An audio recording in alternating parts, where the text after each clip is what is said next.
तो hello everyone, welcome to the channel. जैसे कि आपने टाइटल में देख लिया होगा कि हम इस वीडियो में क्या करने वाले हैं। देखिए, इस वीडियो में मैं पूरी कोशिश करूंगा आपका कंपाइलर डिजाइन कंप्लीट कराऊं, क्योंकि देखिए लोगों को अब बहुत डाउट है कि कंपाइलर डिजाइन जो है वो बहुत ही हार्ड सब्जेक्ट है, जबकि मैं बता दूं इतना हार्ड नहीं है। मैं कोशिश करूंगा कि एक या दो वीडियो के अंदर से पूरा खत्म करा दूं, ठीक है। बाकी आपको ये बहुत आसान लगने वाला है जिस हिसाब से मैं कराऊंगा, ठीक है। तो अगर कंपाइलर डिजाइन में मैं ज्यादा टाइम वेस्ट नहीं करता हूं, मैं सीधा बता देता हूं। कंपाइलर डिजाइन में जो हम टॉपिक करने वाले हैं, सबसे पहले जो हम करेंगे वो है लेक्सिकल एनालिसिस। लेक्सिकल एनालिसिस पे बात करेंगे, ठीक है। इसमें हम क्या करेंगे, करेक्टर्स को टोकन्स के अंदर यानी करेक्टर्स टू टोकन में कन्वर्ट करेंगे। जैसे कि आप सिंपल सी प्रोग्रामिंग में देखते थे, इंट मेन जो प्रोग्राम लिखा होता था, मैं इसका इंट्रो दे रहा हूँ कि जैसे कि इंट आप मेन, ये सब जो प्रोग्राम होता था, इनको आपस में जो कंपाइलर है इनको तोड़ता है और फिर उसको उससे एक कोड जनरेट करता है, फिर वो असेंबली कोड में कन्वर्ट होता है, ठीक है। तो पहले करेक्टर टू टोकन कन्वर्ट होते हैं। तो ये होता है हमारा लेक्सिकल एनालिसिस में। मैं सिर्फ एक बेसिक सा दे रहा हूँ, उसके बाद मैं पूरा कराऊंगा, आप चिंता ना करो। बिल्कुल जल्दी से जल्दी मेरे को पूरा टॉपिक कवर कराना है, क्योंकि बहुत स्टूडेंट्स की रिक्वेस्ट थी कि हमें कंपाइलर डिजाइन कम से कम टाइम में पूरा फिनिश करा दो, जिससे कि अगर गेट या एग्जाम में या फिर यूनिवर्सिटी एग्जाम में अगर सिंपल क्वेश्चन आता है तो हम सारा का सारा एक ही वीडियो से पूरा का पूरा कंप्लीट कर ले, ठीक है। हमें सब पता हो, ठीक है। तो मैं इसलिए जल्दी से जल्दी कराने की कोशिश कर रहा हूँ, ठीक है। ऑल दो गेट की डेट पास में इस वजह से, ठीक है। तो लेक्सिकल एनालिसिस में हम ये पढ़ेंगे कि करेक्टर्स को टोकन में कैसे कन्वर्ट करते हैं, ठीक है। हमें सीक्वेंस ऑफ करेक्टर मिलेंगे जो कि एक सी प्रोग्राम होगा। सी प्रोग्राम्स को हमें कैसे कैसे टोकन में जनरेट करना है, ठीक है। अभी आपको ये नहीं जानना कि करेक्टर्स क्या टोकन क्या है, जब हम पढ़ेंगे जब बता दूंगा कैसे। बस आपको ये ध्यान रखना, करेक्टर टू टोकन में जनरेट करता है लेक्सिकल एनालिसिस में। फिर सेकंड टॉपिक आता है सिंटैक्स एनालिसिस। सिंटैक्स एनालिसिस में क्या होता है, इसमें हमारा एक पार्स ट्री जनरेट होता है। जो हमें टोकन्स मिले थे ना, उन टोकन से हम एक पार्स ट्री जनरेट करते हैं, ठीक है। पार्स ट्री जनरेट करेंगे इसके अंदर, ठीक है। तो इसमें क्या होगा, इसके अंदर जैसे कि कोई कोई हमें कोई वेरिएबल होगा, तो हमें ये उसका पता होना चाहिए इंट टाइप का है या फ्लोट टाइप का है, तो हम समझ लीजिए उसका एक पार्स ट्री जनरेट होता है, जो कि हम सिंटैक्स एनालिसिस में करने वाले हैं। उसके बाद आता है थर्ड टॉपिक एसडीटी, जो कि है सिंटैक्स डायरेक्ट रिलेशन ट्रांसलेशन, ठीक है। अगर ये किसी भी कंपाइलर के साथ जोड़ी जाए तो एक तो ये बहुत ही पावरफुल टूल है। पावरफुल टूल बोला जाएगा, और ये कंपाइलर में एक एम्बेड किया दिया था, जिससे कि कंपाइलर बहुत पावरफुल बन जाता है, ठीक है। तो ये हर एक कंपाइलर के अंदर ये सिंटैक्स डायरेक्ट ट्रांसलेशन होता है, ठीक है। और लेक्सिकल एनालिसिस का एक टूल बता दूं जो कि होता है फ्लेक्स। ये गेट का भी क्वेश्चन आ चुका है कि फ्लेक्स क्या होता है। फ्लेक्स एक टूल होता है जिससे हम लेक्सिकल एनालिसिस करेक्टर से टोकन जनरेट जो होते हैं वो हम चेक कर सकते हैं, ठीक है। ये आपको मिल जाएगा अगर आप खुद से चेक करना चाहते हो, ठीक है। मास्टर्स में इसका बहुत ज्यादा रोल है, इसलिए वजह से मैं आपको बता रहा हूँ। सिंपल ये क्वेश्चन आया था फ्लैक्स टूल्स के बारे में, तो इसलिए मैं आपको बता रहा हूँ, ठीक है। इसका बाकी कोई लेना देना नहीं है, बस बेसिक बता के चल रहा हूँ। फिर आता है intermediate code generation. Intermediate code generation क्या होता है कि जब हम जो हमारा कंपाइलर होता है ना, वो मशीन इंडिपेंडेंट हो जाता है। मतलब जब हम करेक्टर्स को टोकन्स में जनरेट करते हैं, उसके बाद पास ट्री बनाते हैं, तो ये सब तो सारे आ, मतलब सारा जो ये बनाया जाता है सब कंपाइलर का सेम ही होता है। लेकिन इसके बाद जो काम आता है, मशीन डिपेंडेंसी आ जाती है, क्योंकि हर एक मशीन का जो रजिस्टर्स होते हैं, उनके जो सीपीयू के जो कैशे होते हैं, वो सब अलग अलग होते हैं। तो उस हिसाब से मशीन अब उस डिपेंड पे कोड चलाती है, ठीक है। तो यहाँ तक जो हमारा सिंटैक्स एच डी टी है, ये कोड जनरेट करके दे देता है। उसके बाद जो हमारा काम है इंटरमीडिएट कोड जनरेशन, ये क्या करता है, ये डिपेंडेंसी क्रिएट करता है। यानी कि यहाँ तक का जो पार्ट था ना, इसको कंपाइलर में बोलते हैं पास वन। आपको ध्यान रखना है, ये भी एक गेट का क्वेश्चन आ चुका है, पास वन और पास टू। पास वन तक जो कोड जनरेट होता है वो किसी भी मशीन में सब सेम होता है। इसके बाद जो कोड जनरेट होगा ना, वो आएगा पास टू के अंदर, ठीक है। ठीक है, तो मैंने आपको लेक्सिकल एनालिसिस में बताया जो करेक्टर्स टू टोकन में जनरेट होता है। तो एक चीज और ध्यान रखना, यहाँ पे एक सिंबल टेबल ओ जनरेट होती है। सिंपल एक बेसिक बता रहा हूँ, अभी कुछ नहीं बताना आपको, बस आपको दिमाग में जो चीज वर्ड याद रहे जो मैं बोले आ रहा हूँ, इस वजह से मैं सिर्फ एक वर्ड यूज कर रहा हूँ, बाकी इसका कोई काम नहीं है, आपको दिमाग में ज्यादा रखना नहीं। सिंपल टेबल जो जनरेट होती है वो यहाँ से लेके यहाँ तक चलती है पूरी एंड तक, ठीक है। सिंपल टेबल के अंदर अगर मैं एक बेसिक सा बता दूं, सिंपल टेबल के अंदर ये लिखा होता है कि ये डेटा किस टाइप का है, इसका इसका टाइप कितना है, इसका इसकी मेमोरी मतलब कि ये कितनी मेमोरी लेगा, कि जैसे कि आपको पता होगा इंट 2 बाइट लेता है, फ्लोट 4 बाइट लेता है। ये सब सिंपल टेबल में लिखा होता है, ये यहीं पे जनरेट हो जाती है। और इसके बाद धीरे धीरे अब बनती जाती है, ठीक है। और ऊपर से जो एच डी टी होता है, एच टी डी के अंदर ही हमारी टाइप चेकिंग होती है कि ये जो वेरिएबल है ये कि ये किस टाइप का है, ये पहले डिक्लेयर हो चुका है कि नहीं, ये सब एचडीटी का पार्ट होता है। सिंपल बेसिक, कुछ आपको जानना नहीं है। फिर इंटरमीडिएट कोड जनरेशन में बता दिया। इसके बाद आपका जो कोड होता है वो असेंबली कोड में जनरेट हो जाता है। असेंबली कोड में जनरेट होने के बाद फिर ये फिर ये रन हो जाता है, ठीक है। तो ये सब बात थी। अब रन टाइम इन्वायरमेंट की बात की जाए तो इसके अंदर बहुत सारी चीज आती है, लाइव वेरिएबल, डेड वेरिएबल, ये आपको हमें जानना है कैसे होता है, ठीक है। इसके बाद एक क्वेश्चन इसके अंदर हमेशा एक क्वेश्चन आ जाता है जो कि होता है लाइव वेरिएबल का या डेड वेरिएबल का, ठीक है। तो ये बात आपको ध्यान रखनी है। ये सिंपल बेसिक था। उसके बाद जो कोड ऑप्टिमाइजेशन है आईसीजी के बाद, फिर वो कोड ऑप्टिमाइज हो जाता है। ये है हमारा लास्ट स्टेप जिसके अंदर हमारा हमें पढ़ना है डैग के बारे में, जो कि यहाँ पे सिंटैक्स ट्री जनरेट हुआ था, पास ट्री, उसको डैग में और अच्छी तरीके से समझाया जा सकता है, ठीक है। ये था सिंपल बेसिक। अब मैं शुरुआत करने जा रहा हूँ लेक्सिकल एनालिसिस की, ठीक है। सिंपल एक वीडियो के अंदर पूरा कवर कराना है मेरे को, इसलिए जल्दी जल्दी जैसे भी है आपको ये समझ आना चाहिए कि अगर आपका कोई क्वेश्चन इसमें से आता तो आपको बन जाएगा, ठीक है। जैसे कि फ्लैक्स टूल का पहले क्वेश्चन आ चुका, अगर ऐसा कुछ क्वेश्चन रिपीट हो गया, जैसे इसरो में पूछा गया है फ्लैक्स टूल के बारे में, ठीक है, ऐसे एग्जाम के अंदर भी पूछा गया है, तो सिंपल मैंने इसलिए बता दिया। अब अब अपना शुरू करते हैं। शुरुआत सबसे पहले लेक्सिकल एनालिसिस से, ठीक है। तो लेक्सिकल एनालिसिस से पहले मैं आपको एक ट्रांसलेटर के बारे में बता देता हूँ। तो फर्स्ट जो हम एक बात करेंगे वो है ट्रांसलेटर की। ट्रांसलेटर क्या होते हैं? ट्रांसलेटर की बात की जाए तो ट्रांसलेटर के अंदर हमारे कंपाइलर्स आते हैं, ठीक है, कंपाइलर्स आते हैं, इंटरप्रेटर्स आते हैं, ठीक है। अभी मैंने वो टॉपिक स्टार्ट नहीं करा, पहले मैं आपको थोड़ा बहुत बता दूं बेसिक सा, जिससे कि आपको पता चल जाए। फिर आते हैं हमारे प्री प्रोसेसर और लिंक्ड, फिर आते हैं लोडर, और हमारा जो एडिटर है जिस पे हम कोड लिखते हैं वो भी हमारा ट्रांसलेटर में आता है। उसके बाद आता है असेंबलर, ठीक है। तो पहले आपको एक चीज पता होनी चाहिए, ट्रांसलेटर क्या होता है। ट्रांसलेटर का सिंपल सी वर्किंग बताऊं तो ये कैसे काम करता है, देखिए। ये है आपको यहाँ पे सोर्स कोड, जो आप अपना सी प्रोग्रामिंग में कोड लिखते हो यहाँ पे लिखते हो आप सोर्स कोड, ठीक है। मैं जल्दी जल्दी लिख रहा हूँ जिससे कि राइटिंग का आप ज़्यादा वो मत लेना स्ट्रेस की राइटिंग ज़्यादा वो बढ़िया नहीं आ रही, तो मैं आपको सिंपल जल्दी से जल्दी कवर करने कर रहा हूँ। तो यहाँ पे हमारा होता है सोर्स कोड, ठीक है। सोर्स कोड को हम, जो हमारा जो ट्रांसलेटर है, ट्रांसलेटर सोर्स कोड को ट्रांसलेट करता है और एक टारगेट कोड में जनरेट करता है। अब टारगेट कोड की बात की जाए तो ये होगा मशीन कोड, और टारगेट कोड को मैं लिखूँ तो ये मशीन कोड, जो भी हमने छह जो पढ़े हैं, जो हम पूरे कंपाइलर में पढ़ने वाले हैं, वो हम यही करेंगे। हमारे पास सोर्स कोड मिलेगा, यहाँ पे कंपाइलर का काम होगा इसको ट्रांसलेट करके मशीन कोड में बनाना है। अब जो वो छह स्टेप मैंने आपको बताया बेसिक सिंपल सा उनका, वही हमें काम आने वाले, तो इसलिए मेरे को आपको बताना था ट्रांसलेटर क्या होता है। तो हमारा जो ट्रांसलेटर यहाँ पे हम पढ़ने जा रहे हैं, कंपाइलर के बारे में पढ़ने जा रहे हैं, ठीक है। फिर अगर इंटरप्रेटर की बात की जाए तो कंपाइलर से ही इंटरप्रेटर बने हैं। और मैं बताऊं तो कोई कोई ऐसी प्रोग्रामिंग लैंग्वेज जैसे कि जावा, वो कंपाइलर और इंटरप्रेटर दोनों की तरह भी काम करते हैं। कोई कोई लैंग्वेजेस जो होती है वो कंपाइलर और इंटरप्रेटर दोनों की तरह काम करती है। जैसे पाइथन कभी कभार कंपाइलर भी करती है और इंटरप्रेटेड भी होती है।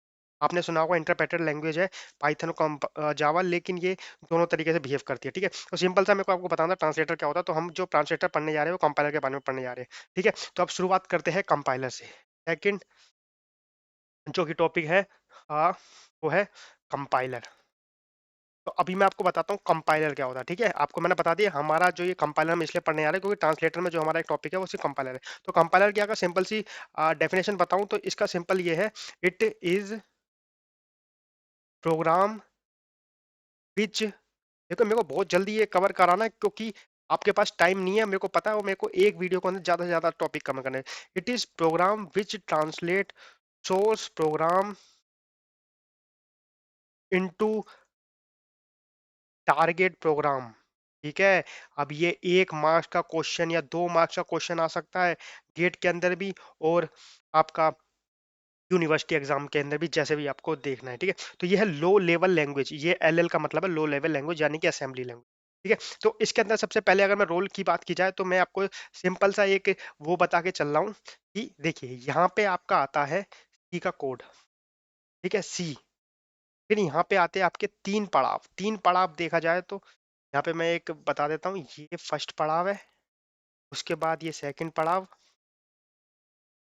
उसके बाद ये थर्ड पड़ाव, और ये हमारा चौथा पड़ाव। ये 4 पड़ाव पार करने के बाद हम पूरा कंपाइलर को फिनिश कर देंगे। और ये हमारे लास्ट के जो है, जो सी प्रोग्राम के बाद जो हमें ये पड़ाव पार करने हैं, ठीक है। सबसे पहला जो पड़ाव आएगा वो आता है प्री प्रोसेसर। प्री प्रोसेसर आपने जब भी सी प्रोग्रामिंग में पढ़ते हो तो आपने सी प्रोसेसर प्री प्रोसेसर बनाए होंगे, जिसमें कि आप डिफाइन और ये हैशटैग इंक्लूड इंक्लूड यूज करते हो, तो वो आते हैं प्री प्रोसेसर में, ठीक है। तो पहले सी प्रोग्राम से प्री प्रोसेसर को अलग किया जाता है, ठीक है। फिर तो यहाँ पे आपका सी कोड है आपके पास। इसके बाद जो कंपाइलर है, आपका जो कंपाइलर है वो कोड को असेंबलर कोड में कन्वर्ट करता है। ठीक है, ये असेंबलर कोड, ये आउटसाइड की सर्किट की आउटसाइड चार्ट की बात कर रहा हूँ। अभी इनसाइड हम कंपाइलर के अंदर घुसे नहीं, क्योंकि कंपाइलर ही हमें पढ़ना है। ठीक है, तो बता देता हूँ। कंपाइलर जो सब कुछ वो 6 स्टेप लगाने के बाद जो मैं आपको शुरुआत में फर्स्ट स्लाइड पे दिखाया था, वो सारा हमारा असेंबली कोड में कन्वर्ट हो चुका। तो उस असेंबलर कोड के बाद ये जो कोड जाएगा वो जाएगा असेंबलर के पास। ठीक है, असेंबलर के बाद अब ये कोड हो चुका है मशीन मशीन कोड। अब ये मशीन कोड हो चुका है, जिससे कि कंप्यूटर आपकी अब लैंग्वेज समझ सकता है कि आप क्या कहना चाहते हो। ठीक है, मशीन कोड में अब ये कन्वर्ट हो चुका है। अब इसके बाद जो हमारे काम आती है वो लिंकर और लोडर, इन दोनों का काम की वजह से हमारा जो है एग्जीक्यूटेबल कोड्स में बन जाता है। ये है लास्ट स्टेप, एग्जीक्यूटेबल कोड्स। ठीक है, तो ये है आपका पूरा का पूरा outside of the C code, कि हमारा सी कोड यहाँ से यहाँ तक हमें इसको लेके जाना है, जो कि हमें मशीन के डिपेंडेंसी, मतलब मशीन जो समझ सके उसको बनाना। ठीक है, तो ये था सिंपल कंपाइलर के बारे में। और थोड़ा बहुत कंपाइलर से हमें क्यों जरूरत पड़ेगी, कंपाइलर यहाँ पे मीडिएटर यहाँ पे काम करता है, जो कि असेंबली कोड को कन्वर्ट करने वाला कंपाइलर है। तो कंपाइलर की आपको जिससे कि रिक्वायरमेंट समझ में आए, इस वजह से मैंने आपको बताया ये चीज़। ठीक है, फिर आता है हमारा थर्ड टॉपिक, जो कि है प्री प्रोसेसर। अब हमें जानना है कि ये जो हमने पढ़ा प्री प्रोसेसर क्या होते हैं। ठीक है, तो थर्ड देखा जाए तो थर्ड है हमारा प्री प्रोसेसर। ठीक है, प्री प्रोसेसर बोला जाए तो आपने देखा होगा दो प्री प्रोसेसर के आपको ध्यान रखना, जैसे कि हैशटैग इंक्लूड, जब हम कुछ लिखते थे, या फिर आईओ स्ट्रीम, या कुछ भी, बस मैं एक एग्जांपल के तौर पर ले रहा हूँ, ये मत सोचना सिर्फ आईओ स्ट्रीम ही इसके अंदर आता है। या फिर हम लिखते थे हैश डिफाइन। ठीक है, इनको हम बोलते थे मैक्रोस। ठीक है, और ये बोलते थे इसे, ये है फाइल इंक्लूजन, कि जो फाइल पहले से इनबिल्ट लिखी हुई है तो हम उसको कॉल करा लेते हैं, जिसके अंदर बहुत सारी डिफाइन गिवन है, जैसे कि प्रिंट एफ की या फिर हमारे स्कैन एफ की। तो हमें ये फाइल को दोबारा से कोड नहीं लिखना पड़े, हमें पहले से ही इनबिल्ट जो कोड है वो पहले से ही हम यूज कर पाए। तो इसलिए हमारा प्रीप्रोसेसर का काम आता है। सिंपल प्रीप्रोसेसर के अंदर यही है। फिर आता है हमारा असेंबलर। ठीक है, देखिए मैं ये फोर्थ पॉइंट इसलिए लिख के चल रहा हूँ जिससे कि आपके शॉर्ट नोट्स भी बनते जाए और आपको रिवाइज करने में आसान हो। ठीक है, तो ये बेसिकली शॉर्ट नोट्स की वजह से मैं इन पॉइंटों में लिख रहा हूँ, जिससे कि आपको पॉइंट से समझ में आ जाए, इसलिए याद रहेगा आपको अगर आप ये थर्ड और फोर्थ पॉइंट पढ़ पाएंगे। ठीक है, आपको लिंक करते हुए चलना है। ठीक है, असेंबलर क्या करता है। असेंबलर की बात की जाए तो असेंबलर है translate assembler translates assembly code to machine code. ठीक है, और इसके अंदर मैं एक चीज और लिख देता हूँ, जो कि है रीलोकेटेबल। रीलोकेटेबल यानी कि जब आप असेंबली कोड के अंदर, आपको पता होगा रजिस्टर्स काम करते हैं, रजिस्टर्स, और रजिस्टर से आपको एक एड्रेस जनरेट होगा। मतलब आप एक पर्टिकुलर एक एड्रेस पे काम कर रहे होंगे, जो कि रजिस्टर से एक पर्टिकुलर किसी लोकेशन पे होंगे। तो यहाँ पे रीलोकेशन का काम है, कि जो कि आपके ऑपरेशन परफॉर्म होंगे, ऐड, मल्टीप्लिकेशन, डिवाइड, जो रजिस्टर्स आपस में करते हैं। जैसे कि आपको पढ़ा होगा कि नहीं, मैं आपको एक एग्जांपल देता हूँ, जैसे कि ऐड R1 R2। तो R2 और R1 में प्लस करके हम एक पर्टिकुलर किसी एड्रेस पे जाके इनको ऐड कर देंगे। तो ये सब काम है रीलोकेटेबल यानी कि असेंबलर का। ठीक है, ये हमें नहीं पढ़ना, क्योंकि हमारा काम सिर्फ कंपाइलर तक है। असेंबली लैंग्वेज हमारे कोर्स में नहीं है, क्योंकि माइक्रो प्रोसेसर वो अलग टॉपिक है जो कि हमें पढ़ना होता है असेंबली कोड के बारे में। लेकिन हमें असेंबली कोड के बारे में नहीं पढ़ना, क्योंकि कंपाइलर सिंपल सी प्रोग्राम को हमें सिर्फ मशीन कोड में जनरेट करके देना है। बाकी उसके बाद असेंबलर क्या करता है हमें कुछ लेना देना नहीं है, पर हमें पता होना चाहिए असेंबलर करता क्या। इस वजह से मैं आपको असेंबलर बता के चल रहा हूँ। ठीक है, उसके बाद आता है फिफ्थ टॉपिक। ठीक है, इसमें बहुत क्वेश्चन आ चुके हैं गेट के अंदर, अगर मैं बात की जाए तो लोडर और थोड़े बहुत लिंक करके। ठीक है, तो लोडर क्या करता है, यहाँ पे लिख देता हूँ। लोडर, ये क्या है, loader relocate loader relocate data and code. ठीक है, ये क्या करता है, ये ये जो करता है मैं आपको लिख देता हूँ, ऑल्टर करता है एड्रेस और डेटा को, यानी कि अपडेट करता है एड्रेस और डेटा को। अगर जैसे किसी पर्टिकुलर किसी चीज पे हमने ऑपरेशन परफॉर्म किया, तो ये सारा काम लोडर का होता है। देखिए जब भी एड्रेस की बात आएगी ना, एड्रेस की और डेट एड्रेस की, जब भी किसी क्वेश्चन के अंदर एड्रेस की बात की जाएगी, एड्रेस का कौन इधर से उधर मतलब एड्रेस की जो इन्फॉर्मेशन कौन रखता है, तो आप वहाँ पे लोडर का ही दिमाग में आना चाहिए आपको। लोडर हमेशा जो भी गेट के अंदर कोई क्वेश्चन आ रहा है या फिर आपका कहीं भी क्वेश्चन मिलेगा, तो आपको लोडर को हमेशा ध्यान रखना है। ये एड्रेस के पर्टिकुलर मतलब एड्रेस ड्राइव मतलब किसी वेरिएबल को एड्रेस यही प्रोवाइड करता है, और कोई भी एड्रेस से हमें कोई डेटा को फैच करना है तो भी लोडर का काम होता है। ठीक है, लोडर बहुत इंपॉर्टेंट है। ठीक है, ऑल्दो हम कंपाइलर पढ़ेंगे, लेकिन लोडर, असेंबलर और प्री प्रोसेसर ये आपको पता होने चाहिए। ठीक है, और उसके बाद इसको मैं लिख देता हूँ, loads programme into main memory. ये है ओएस का पार्ट। देखिए, ओएस के अंदर कभी कभार ओएस और अगर कंपाइलर का मिक्स क्वेश्चन कोई बनाना चाहेगा, तो वो सिंपल ये बना देगा कि ठीक है, हमें ये पता है कि ओएस जो है परफॉर्म ओएस जो है वो मेन मेमोरी में लेके आता है और उस पे डेटा पे परफॉर्म कर वो ऑपरेशन परफॉर्म करता है, लेकिन लोडर ही है जो प्रोग्राम को मेन मेमोरी में लोड करता है। ठीक है, जो प्रोसेसेस है, आप ऑपरेटिंग सिस्टम में पढ़ेंगे कि प्रोसेसेस को मेन मेमोरी में लाके फिर उस पे हम ऑपरेशन परफॉर्म करते हैं। ठीक है, तो पर वो लाने वाला कौन है, वो है लोडर। ये बात आपको ध्यान रखनी है। मैं यहाँ पे स्टार लगा देता हूँ। ठीक है, इसमें 2 पॉइंट बहुत बढ़िया बढ़िया जनरेट होता है। कोई भी एड्रेस से रिगार्डिंग बात आए और मेन मेमोरी में जो हमें लोड करके देगा वो है ये। ठीक है, और ये भी दो तरीके से करता है, आपको ये भी ध्यान रखना है। एक तो करेगा स्टैटिक, दूसरा करेगा डायनेमिक, ये वो ध्यान रखना है। ठीक है, ये था हमारी लोडर की बात। अब आता है हमारा लिंकर, फिफ्थ यानी कि लास्ट सिक्स पॉइंट, जो कि लिंकर। ठीक है, लिंकर की बात की जाए तो लिंकर क्या करता है, ये all resolves all external references.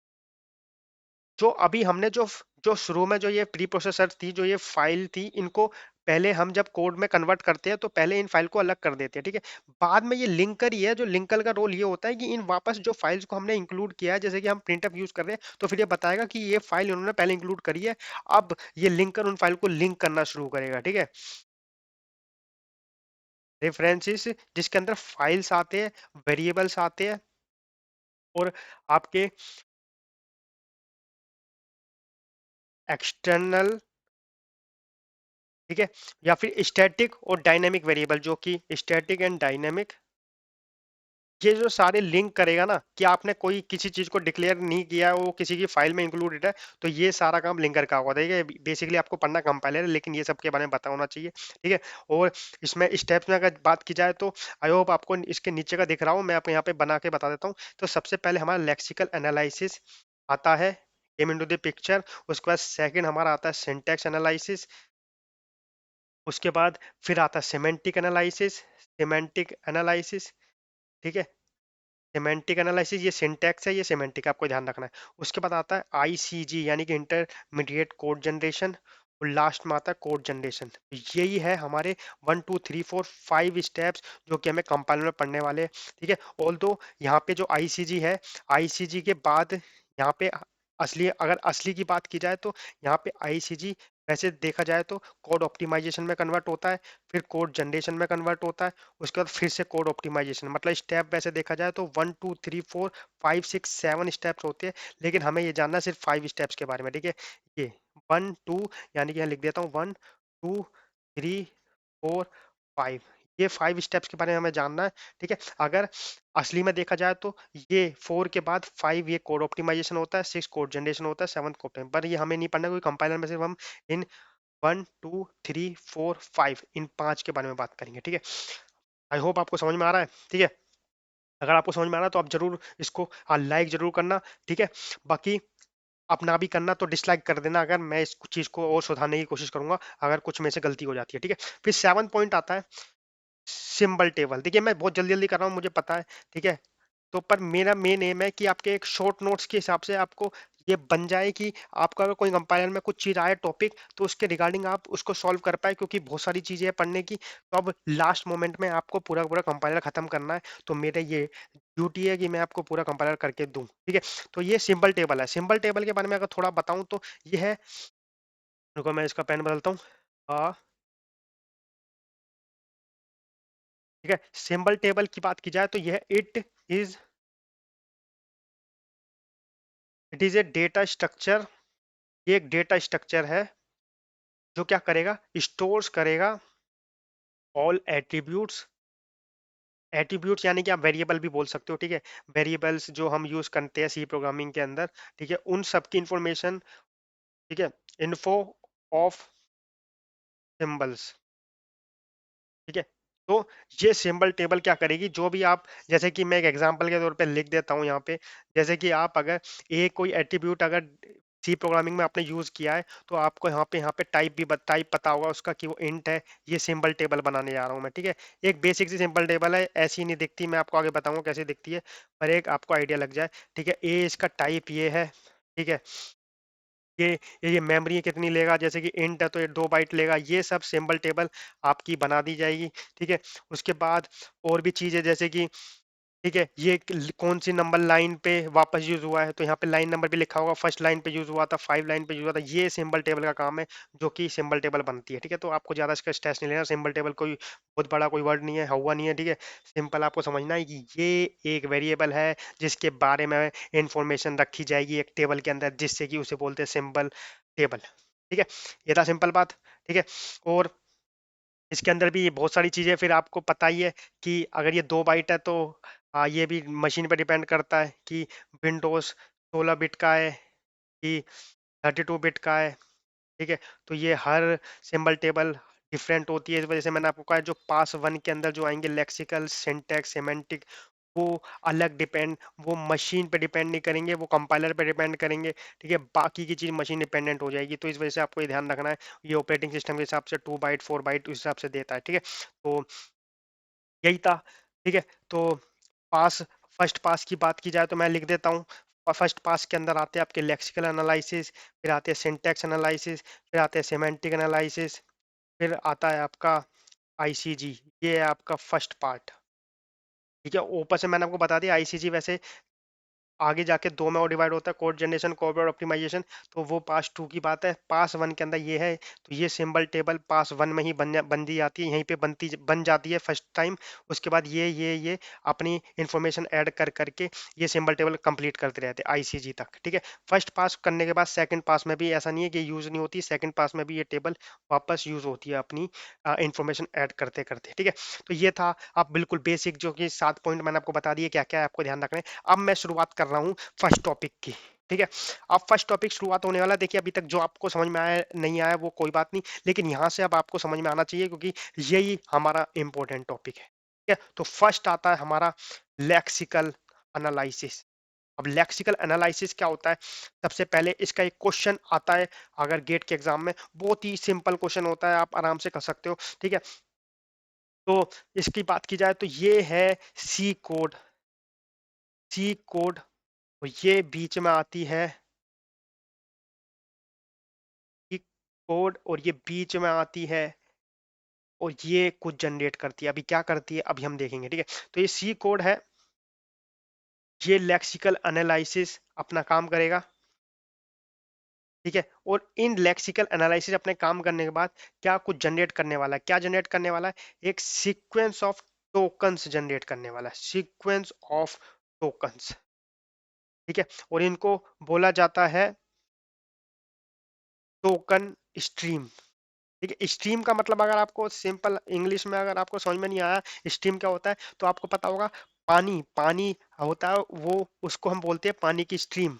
ठीक है, एप्टीट्यूड में भी आपने पढ़ा होगा कि स्ट्रीम, तो पानी की स्ट्रीम यानी कि पानी का बहना, ऐसे टोकन का बहना यहाँ पे टोकन स्ट्रीम को कहलाया जाता है। ठीक है, सिंपल है, कोई ज्यादा कुछ डिफिकल्ट वाली बात है नहीं, सिंपल है। ठीक है, अगर टोकन स्ट्रीम देख के अगर आप घबरा मत जाना कि ये क्या अलग सा वर्ड आ गया, कुछ नहीं है, बस वही है कि टोकन स्ट्रीम है यहाँ जो कि लेक्चर एनालिसिस जनरेट करता है। ठीक है, तो ये आउटपुट साइड की बात कर रहा हूँ मैं, ये आउटपुट साइड है, और ये इनपुट साइड है जो कि हमारा सी कोड हमारे को लिखा गया हुआ है, वो सी कोड मिला है, वो कंपाइलर अब कैसे करेगा। ठीक है, तो इसके अंदर सिंबल टेबल मैंने आपको बता दिया, सिंबल टेबल जनरेट होना शुरू हो जाती है, यानी कि सिंबल टेबल शुरुआत यहीं से हो जाती है। अगर कोई पूछे कि सिंबल टेबल कब बनती है, तो पहले लेक्सिकल एनालिसिस में ही सिंबल टेबल यूज बन जाती है, उसके बाद यूज होने लगती है। ठीक है, उसके बाद अगर यहाँ पे अगर कुछ टोकन्स में कुछ कमी आई या करेक्टर्स में कुछ कमी आई, तो यहाँ पे ये लेक्सिकल एरर दे देगा।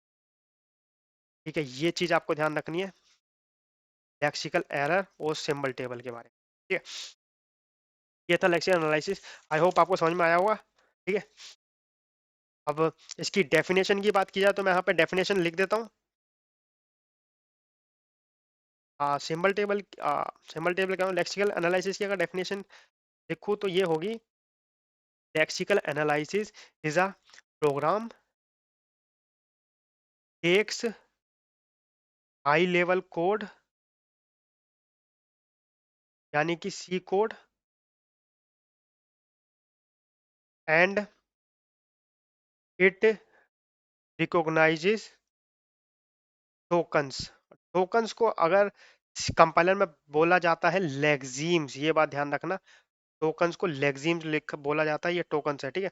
टोकन्स को लेक्सिम भी बोला जाता है इन कोड, ठीक है। तो ये क्या है, लेक्सिकल एनालिसिस क्या करेगा, हाई लेवल कोड को लेक्सिम में यानी कि टोकन में कन्वर्ट करेगा, and it produce token stream.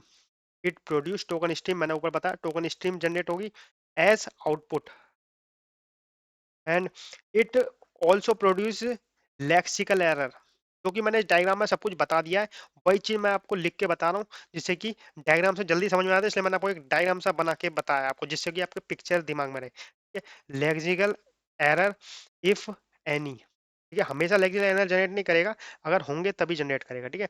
ऊपर से इट मेक्स, सिंबल टेबल लिखना जरूरी है, क्योंकि सिंबल टेबल मैंने यहाँ पे क्वेश्चन बन सकता है, सिंबल टेबल कहाँ बन जाती है, तो मैंने बता दिया सिंबल टेबल लेक्सिकल एनालिसिस ही बना देता है, ठीक है।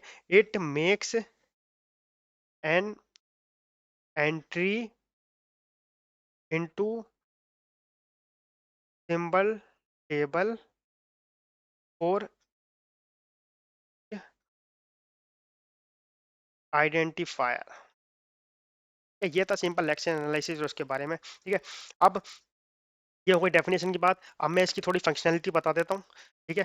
सेकंड, फर्स्ट ही डेफिनेशन मैं थोड़ा ऐसी पॉइंट में इसलिए लिख के चल रहा हूँ, जिससे कि आप ना मैपिंग कर पाओ। अगर आप नोट्स बना रहे हो तो आप ऐसी ही मैपिंग रखना शॉर्ट नोट्स की तरीके से, ठीक है, जिससे कि आप अपने माइंड को एक मैप कर पाओ कि फर्स्ट टॉपिक कैसे कैसे हमें खत्म करना है। मैं ऐसी सारे टॉपिक लिखता चलूंगा जिससे कि आप एक मैपिंग कर पाओ, ठीक है। लास्ट में बड़ी दिक्कत होती है मैपिंग करने में माइंड को, ठीक है। तो यहाँ पे अगर फंक्शनलिटी ऑफ लेक्सिकल एनालिसिस करूँ तो इसमें आपको फर्स्ट पॉइंट में आपको ये लिखना है कि ये क्या करता है, ये आइडेंटिफाई करता है लेक्सिम्स। अब मैं लेक्सिम्स वर्ड ज्यादा यूज इसलिए कर रहा हूँ क्योंकि आपको कोई फंसाना चाहेगा ना क्वेश्चंस के अंदर, तो लेक्सिम्स ही बोलेगा, ना कि टोकन टोकन, ठीक है। तो इसलिए लेक्सिम में ज्यादा यूज कर रहा हूँ, identify lexemes in given input. अगर देखिए वीडियो ज्यादा बड़ी हो जाएगी तो मैं इसको पार्ट में डिवाइड करके अगले पार्ट में बना दूंगा, ठीक है। फिर आता है produce tokens as output. Second point ये है फंक्शनैलिटीज, मैं शॉर्ट नोट्स में बताऊं जिससे कि आपको दिमाग में रहे। और जो टोकन्स की बात की जाए तो यहाँ पे एक चीज बात याद रखना टोकन्स के बारे में, टोकन्स जो है ना वो है स्मॉलेस्ट यूनिट। अभी तक हमने कुछ भी शुरुआत हमने लेक्सिकल एनालिसिस से करी है, तो स्मॉलेस्ट यूनिट ऑफ इनपुट है, यहीं से ही हमारा काम होगा, ठीक है। यहीं से ही जो टोकन जनरेट होंगे, इसी से ही हम बड़ा असेंबली कोड बनाने वाले हैं। तो ये है स्मॉलेस्ट यूनिट, और ठीक है, एग्जाम्पल मैं भी आपको बताऊंगा कैसे करते हैं। और यहाँ पे मैं एक ऊपर से एक चीज और लिख देता हूँ लेक्सिम के बारे में, अगर लेक्सिम के बारे में अगर कोई कंफ्यूज हो रहा है मैं लिख देता हूँ, ठीक है, जब आप नोट्स में पढ़ो तो आपको समझ में आ जाए। ये है एक्चुअल पार्ट ऑफ प्रोग्राम, ये बात ध्यान रखनी है, ठीक है। अब third point, third point third point कहता है ये इग्नोर करता है, इग्नोर लेक्सिकल एनालिसिस के अंदर ये इग्नोर करता है कमेंट एंड वाइट स्पेसिस, ठीक है।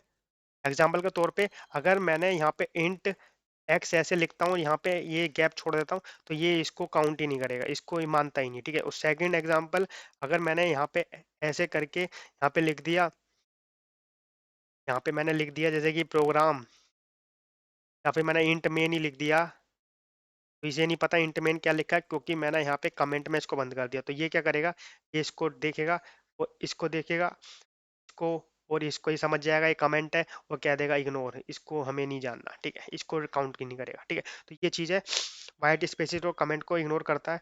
फिर फोर्थ पॉइंट है it will produce lexical error, it will produce lexical error if any, अगर कोई भी लेक्सिकल एरर होंगे तो ये बता देगा, ठीक है। तो मैं आपको जो इसमें मेन मेन चीज़ है आपको शॉर्ट नोट्स में ये रखनी है। लेक्सिकल एरर जैसे कि आपको माइंड देख के बता दे क्या है, इग्नोर वर्ड यूज और कमेंट्स एंड वाइट स्पेस, ठीक है, ये चीज़ याद रखनी है, ठीक है। फिर आता है फिफ्थ पॉइंट, ठीक है। फिफ्थ पॉइंट कहता है entry into symbol table, entry into symbol table और आइडेंटिफायर। ये क्या करता है, सारी जो एंट्री होती है मैंने आपको बता दिया कैसी एंट्री होती है, ए इस टाइप का वेरिएबल वगैरह सिंबल टेबल यहीं से जनरेट होती है, तो ये एंट्री हर आइडेंटिफायर की सिंबल टेबल में एंट्री करता है। और लास्ट जो कि सिक्स पॉइंट है, ठीक है, सिक्स पॉइंट कहता है इट शुड स्कैन, जो ये स्कैन करता है कंपाइलर का, आपको पता है कि लेफ्ट से राइट ही स्कैन करता है, आपको पता है, ठीक है। It should scan from first character of source code to last character, ठीक है। तो ये फर्स्ट करेक्टर से लेके लास्ट करेक्टर तक सब स्कैन करता है, क्योंकि ये इंटर पैटर्न, ये इंटर पैटर्न होता है लाइन बाय लाइन स्कैन करना। और जो कंपाइलर की सबसे मेन चीज है वो पूरा का पूरा कोड स्कैन करने के बाद ही उसके अंदर एरर बताता है, ठीक है। तो ये कंपाइलर, और समझ लीजिए कंपाइलर मेन था, क्योंकि कंपाइलर टाइम को थोड़ा टाइम ज्यादा लेता है, लेकिन सारा पूरा कोड में चेक करके फिर आपको एरर जनरेट करता है। लेकिन जबकि जो हमारा इंटरप्रेटर है वो लाइन बाय लाइन ही आपको एरर बताता है, तो वो थोड़ा फास्ट होता है। पर लेकिन कंपाइलर नहीं बनता तो इंटरप्रेटर कैसे बन जाता है, ठीक है। तो आज जो हम यूज करते हैं आज प्रोग्रामिंग लैंग्वेज, उसमें दोनों मिक्स होके आते हैं, यानी कंपाइलर भी और इंटरप्रेटेड भी, ठीक है। फिर आता है, ये सिक्स पॉइंट आ गया, पर मैं सेवन पॉइंट भी आपको लिख के बता रहा हूँ, इसको भी आपको ध्यान रखना है, ठीक है। सेवन पॉइंट है ग्रुप करेक्टर्स, ये करेक्टर्स का ग्रुप बनाता है टू रिकॉग्नाइज टोकन्स। अब इसका मैं एक एग्जांपल जरूर बताऊंगा जिससे कि आपको समझ में आ जाए, ठीक है। यहाँ मैं एग्जांपल बता रहा हूँ, जैसे कि मैंने लिखा इंट, ये क्या करेगा, ये पहले आई को देखेगा, आई को देख के कहेगा कि अच्छा आगे भी कुछ है, तो फिर ये इसको मतलब लॉन्गेस्ट सबस्ट्रिंग तक जाएगा, जब तक जो सबसे लॉन्गेस्ट सबस्ट्रिंग होगी जब तक ये खत्म नहीं हो जाती, वाइट स्पेस वगैरह कुछ नहीं आया था, जब तक ये चलता रहेगा। फिर एन आया, फिर टी आया। अब इसने इंट को जैसे ही देखा है समझ गया आइडेंटिफायर है, इसको जाके टेबल में जाके लिख दिया, ठीक है। ये ने करी आइडेंटिफाई, मतलब ये एक कीवर्ड है, ठीक है, कीवर्ड है, इन्हें आइडेंटिफाई कर लिया ये कीवर्ड है। उसके बाद यहाँ पे मैंने लिख दिया ए।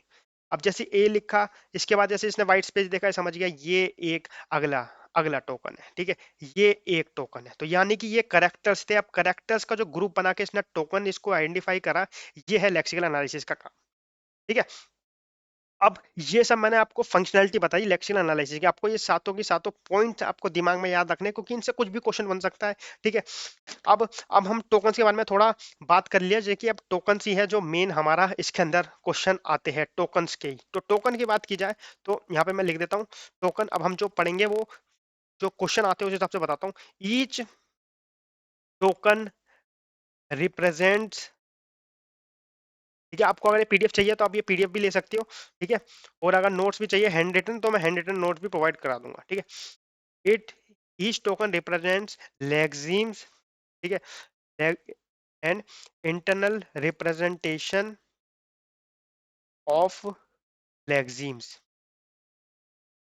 ये हर जो टोकन होगा ना, टोकन ही आपको मैंने बता दिया, टोकन बोलो या लेक्सिम बोलो बात एक ही है, ठीक है। ये क्या करेगा, अब इसके जो टाइप्स है ना, टाइप्स मैं आपको बता देता हूँ, अब आपको यहाँ से समझ में आ जाएगा। जो टाइप्स ऑफ लेक्सिम्स बोलो या टोकन्स बोलो एक ही बात है। टाइप्स ऑफ लेक्सिम्स या टोकन्स की बात की जाए तो इसके अंदर सबसे पहले जो आते हैं ना वो आते हैं आइडेंटिफाई। ये किन किन चीजों को ही आइडेंटिफाई करता है, आइडेंटिफाई अलग है, आइडेंटिफायर एक आपको पता है।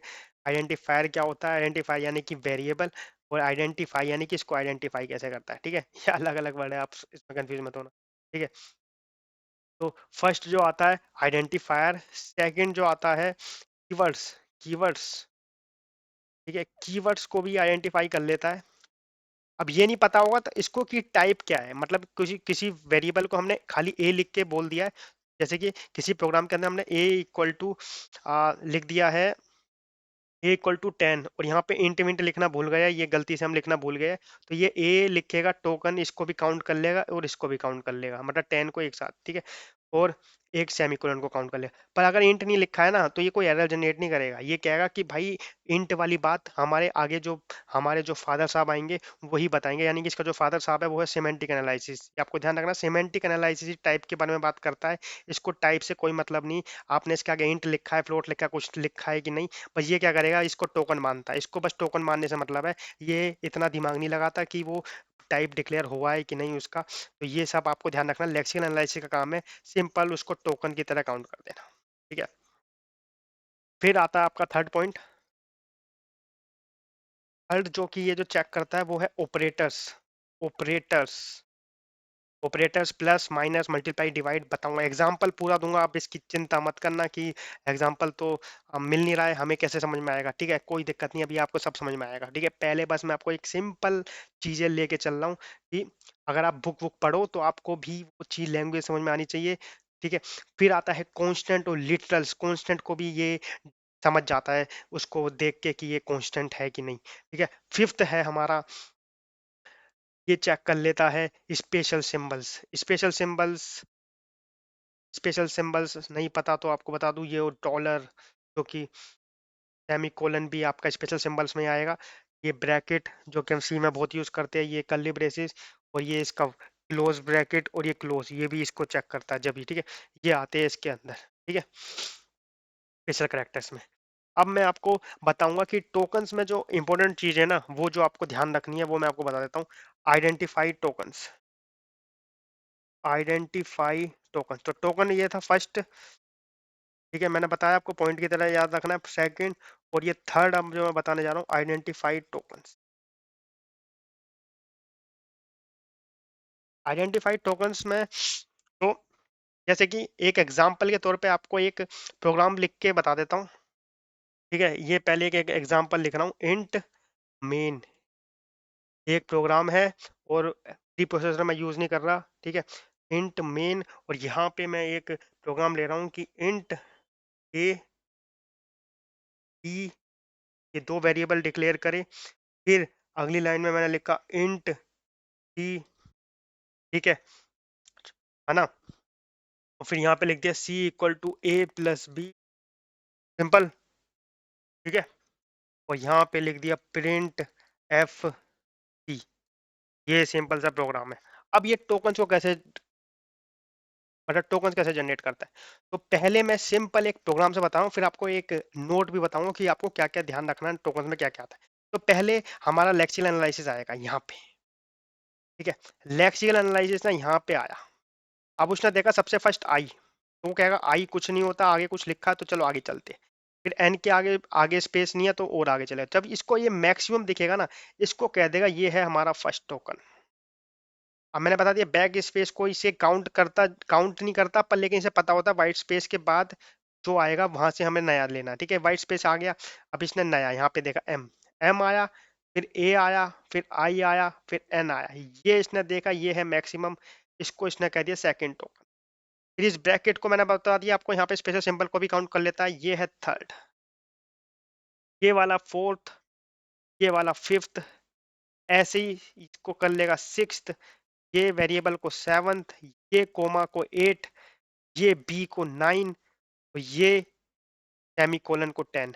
अभी तक 10 टोकन इसने काउंट कर लिए। फिर आता है इंट, फिर से इंट आया, फिर इसने 11, फिर सी, इसको इसने 12, फिर ये सेमीकोलन आया, इसने 13, सी को, ठीक है, ऑल्दो सी आ चुका है कोई नहीं, ये फिर से गिनेगा 14, ये आया 15, ये आया 16, 17, 18, 19, ठीक है, 19 हो चुके हैं, क्योंकि इसको ये सी को इसलिए दोबारा से काउंट इसलिए कर रहा है क्योंकि मैंने आपको बताया ना कि ये अपने सिंबल टेबल के अंदर लाइन भी लिखता है कि ये कहाँ कहाँ लाइन पे यूज हुआ है, ठीक है।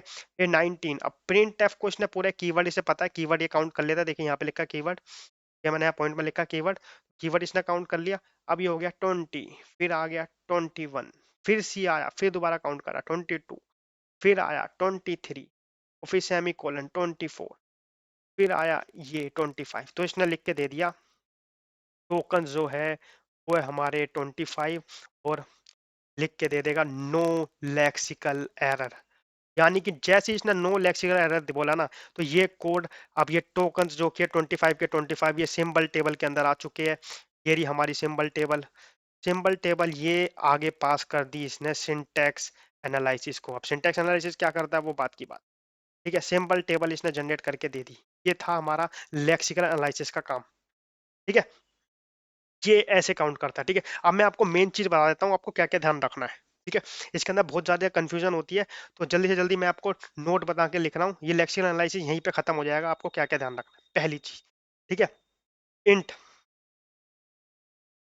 इंट, फ्लोट, जो कि पर्टिकुलर किसी लैंग्वेज, हम सी के बारे में बात करके चल रहे, इंट, फ्लोट, 33 या 43, जितने भी कीवर्ड्स पर्टिकुलर लैंग्वेज के होते हैं। ठीक है, किसी के 33 होते हैं, किसी के 43 होते हैं, इसे सब पता होना चाहिए उस कंपाइलर। जैसे कि सी का कंपाइलर है तो सी के कंपाइलर के सारे कीवर्ड्स इसको पता होने चाहिए। ठीक है, इंट हो गया, फ्लोट हो गया, ठीक है, ये मेन हो गया, ये प्रिंट एफ हो गया।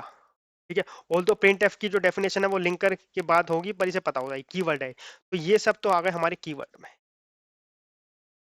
ठीक है, उसके बाद हमारा,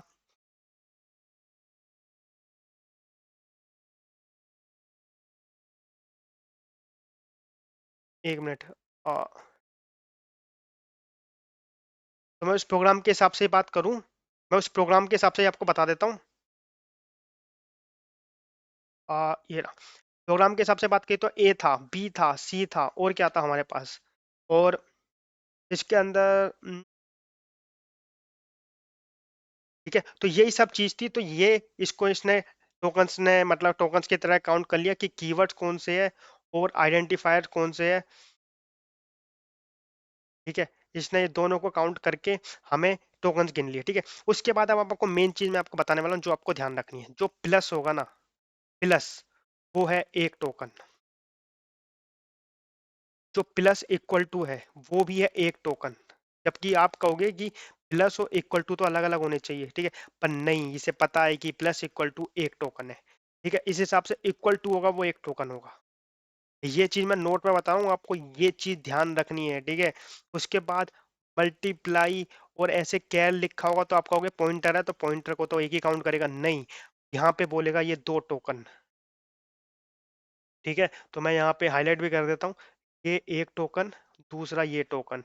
ठीक है, भले ये पॉइंटर जरूर है लेकिन इसके लिए ये अलग पॉइंटर है। इसके अंदर ये एक टोकन है, प्लस एक टोकन है, और ये प्लस इक्वल टू ये पूरा एक टोकन है। ठीक है, जो जो चीज मैं लिख के जा रहा हूँ आपको ये एग्जाम में बड़ी कंफ्यूज कर सकती है, तो मैं इस हिसाब से आपको एक लाइन में आपको बताता चलता रहा हूँ। ठीक है, अभी छोटी छोटी चीजें। ठीक है, उसके बाद जैसे कि आता है एंड एंड। अब आपको ये एक बार वीडियो पोस्ट करके देखना है कि ये एंड एंड क्या होगा, एक टोकन होगा या दो टोकन होगा। ठीक है, अगर आप समझ गए हो तो मैं बता देता हूँ, ये एंड एंड भी एक ही टोकन होने वाला है। ठीक है, इक्वल टू वन टोकन। ये मैं नोट में इसलिए लिखवा दिया जैसे कि ये चीज आप भूल ना जाओ बिल्कुल भी। ठीक है, उसके बाद बहुत ही इंपॉर्टेंट चीज है।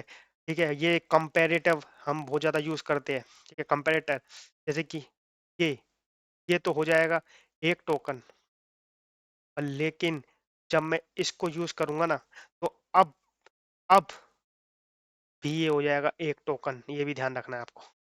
ठीक है, फिर अब आपको 1 मिनट इसका आंसर देना है ये कितने टोकन होंगे। एक बार वीडियो को पोस्ट करके एक बार इसका आंसर देने की कोशिश करना कि इसका क्या होगा। तो इसका मैं बता देता हूँ, ये होंगे दो टोकन, वन और टू। मैंने आपको बता दिया मल्टीप्लाई को वो हमेशा सिंगल ही काउंट करेगा।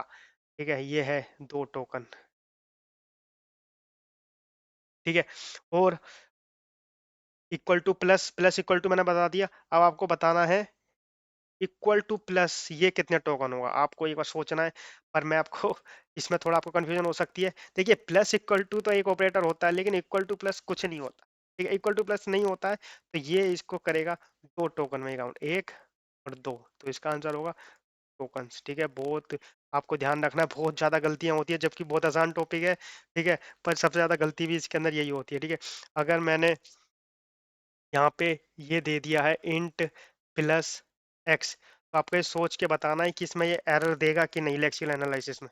तो इसका आंसर है नहीं देगा। क्यों? क्योंकि ये इंट को एक आइडेंटिफायर की तरह काउंट करेगा, इसको कुछ लेना देना नहीं है, वो आगे के जो सेमेंटिक एनालिसिस है वो देखता है, बाकी ये कुछ नहीं देखता। इंट को ये ऐसे ही जनरेट कर देगा, प्लस और एक्स, और ये इसको मैं कोई एरर नहीं है, नो लेक्सिकल एरर, ये बात ध्यान रखनी है आपको। ठीक है। और एक बहुत ही ज्यादा इंपॉर्टेंट चीज जो कि आपको ध्यान रखनी है, अगर ये कंडीशन आती है, ठीक है, ये कंडीशन आती है, तो आपको पता है ये क्या होती है। इसके अंदर अगर फर्स्ट कंडीशन ट्रू होती है तो यहाँ पे आएगा, और फॉल्स होती है तो यहाँ पे आएगा। ठीक है, मतलब फर्स्ट यहाँ पे कंडीशन लिखी होती है, ट्रू होता है तो यहाँ पे, फॉल्स होता है तो यहाँ पे। ठीक है, तो पर इसको कितने टोकन में काउंट करेगा, ये ध्यान रखने, ये भी एक ही टोकन में आएगा। ठीक है, ये एक टोकन में ही काउंट करता है। ठीक है, उसके बाद आता है हमारा ये of size size of x. अब आपको सोचना है कि इसमें कितने टोकन काउंट करेगा। इसकी बात की जाए तो ये जो है साइज ऑफ एक्स, ठीक है, और मैं यहाँ पे सेमीकोलन नहीं ले रहा हूँ। ठीक है, तो साइज ऑफ ब्रैकेट को ये एक टोकन मानता है, और जो ये एक्स है हमारा, ये एक अलग टोकन है, तो इसमें जनरेट करता है टू टोकन। ठीक है, आपको ध्यान रखना है, ये एक्स एक अलग टोकन है और पूरा साइज ऑफ एक टोकन है, यानी कि साइज ऑफ को एक टोकन। ऐसे ही अगर मैं एरे की बात की जाऊँ, तो आपने एरे में वर्ड देखा होगा, अगर एरे आने को आपको कोई कंफ्यूज करेगा, तो आपको ध्यान रखना है एरे के अंदर होगा सिर्फ एक टोकन। या इसको एक ही तरीके से काउंट करता है, अगर अंदर वेरिएबल होगा तो उसको अलग से काउंट करेगा। ठीक है, ध्यान रखना, जैसे कि मैंने इन तीनों में बता दिया। बाकी बात की जाए तो बाकी लेक्सिकल एरर कहाँ कहाँ देगा, थोड़ा मैं आपको इस पे भी एक थोड़ी प्रैक्टिस करा देता हूँ। या बाकी आपको गेट पीवाईक्यू जरूर कराऊंगा लेक्सिकल एनालिसिस की अगली वीडियो में। कोशिश करूंगा कि अगली इसको यहीं पे छोड़ दूं, और बाकी पूरा पार्ट के अंदर मैं ये बता दूं आपको कि मैं सिंटैक्स एनालिसिस मतलब 6 वीडियो के अंदर आपको पूरा खत्म करा दूं। ठीक है, तो ये जो है इंट 1 x y z, तो इसके अंदर आपको ये देखना है कि लेक्सिकल एरर देगा कि नहीं, तो मैं इसका बता देता हूँ। हाँ, ये बिल्कुल लेक्सिकल एरर देगा। ठीक है, ये इंट तो मान लेगा, लेकिन आइडेंटिफायर का रूल है कि कभी भी जो है वो डिजिट से स्टार्ट नहीं होता, तो यहाँ पे आ गया लेक्सिकल एरर। ठीक है, फिर आता है आपका सेकंड कंडीशन, जो कि मैं इंपॉर्टेंट लिख रहा हूँ, ये आपको ध्यान रखनी है, जैसे कि इंट और यहाँ पे फ्लोट लिख दिया, तो आपको ये देखना है कि ये एरर देगा कि नहीं। अगर नहीं देगा तो फिर आपको टोकन्स काउंट करने हैं। तो ऐसे ही क्वेश्चन आने वाला है। तो अगर इसकी बात की जाए तो इंट जो है वो कह देगा कि ये तो कीवर्ड है, फ्लोट को कह देगा एक कीवर्ड है, और सेमीकोलन को एक कीवर्ड कह देगा, 3 टोकन, नो एरर, सिंपल बात। ठीक है, ऐसे ही थर्ड की बात की जाए, अगर ये मैं लिखूँ कैर इक्वल टू ए, अब इसके अंदर अगर इसको काउंट करना है तो कैर को जैसे ही देखेगा कह देगा ये तो एक आइडेंट वो कीवर्ड है। इसके बाद ये सी मान जाएगा इक्वल टू को अलग, फिर ये देखेगा ये भी ठीक है, ये देखेगा ये भी ठीक है, लेकिन यहाँ पे देखेगा कि यहाँ पे ऊपर कोलन नहीं है, तो इसका मतलब, ठीक है, मतलब ये एक लेक्सिकल एरर है।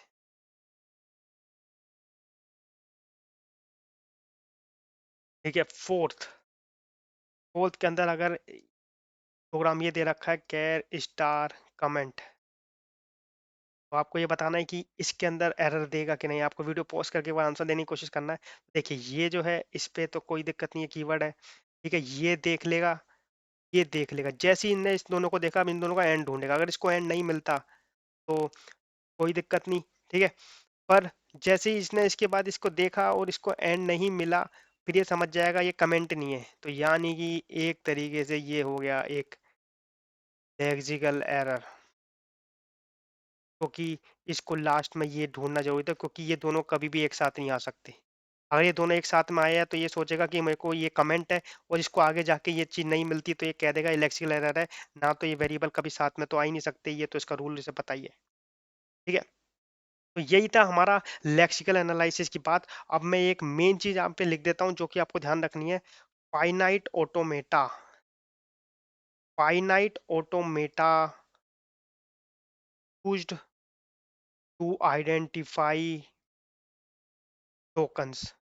जो हमारा फाइनाइट ऑटोमेटा है टीओसी के अंदर हम जो हम पढ़ते हैं, वो ही वो सब लेक्सिकल एनालिसिस को यानी टोकन्स को जनरेट कर देता है। ठीक है, आपने उसमें एग्जांपल के तौर पे बताऊं तो वहां पे हम ये देख सकते हैं कि अगर ए आता है, जैसे ये वो है सिंबल, अगर ए आता है तो इसको मशीन को एक्सेप्ट कराता चले। ठीक है, और लेट से मैं आई ले लेता हूँ, ये आई आता है और फिर एन आता है।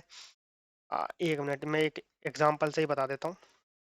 ठीक है, आई आता है, सबसे पहले आई ढूंढा, फिर एन ढूंढा और अगली स्टेट पे चला गया। यहाँ पे एन के बाद अगर टी आता है, पूरा एग्जांपल गलत हो गया है, रुको दोबारा से बताता हूँ। ठीक है, तो फर्स्ट इसने आई लिया, नेक्स्ट स्टेट पे चला गया। दूसरे पे एन लिया, नेक्स्ट स्टेट पे चला गया। ठीक है, तीसरे पे टी लिया, इसने कह दिया ये फाइनल स्टेट है क्योंकि इंट मिल चुका है, ये कीवर्ड है। तो ऐसे ही फाइनाइट ऑटोमेटा से ही हम लेक्सी टोकन जनरेट करते हैं, आपको ध्यान रखना है। ये मैं एग्जांपल के तौर पर बता रहा था। ठीक है, ये चीज आपको नोट में लिख लेनी है, मैं यहाँ पे नोट लिख देता हूँ जिससे आप भूल ना जाओ। नोट में लिखना है फाइनाइट ऑटोमेटा, इस पे बहुत क्वेश्चन आया है।